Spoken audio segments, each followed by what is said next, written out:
ربیع الاول کا چاند نظر آتے ہی کچھ لوگ غیر شرعی رسومات میں مصروف ہو جاتے ہیں۔ ربیع الاول کا چاند نظر آتے ہی کچھ لوگ بازاروں میں نکلتے ہیں اور چندہ مانگنا شروع کر دیتے ہیں۔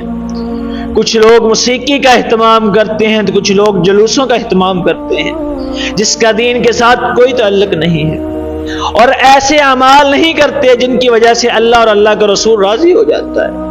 ایسا عمل نہیں کرتے جس کی وجہ سے ہم اللہ کے رسول صلی اللہ علیہ وسلم کے قریب ہو سکتے ہیں۔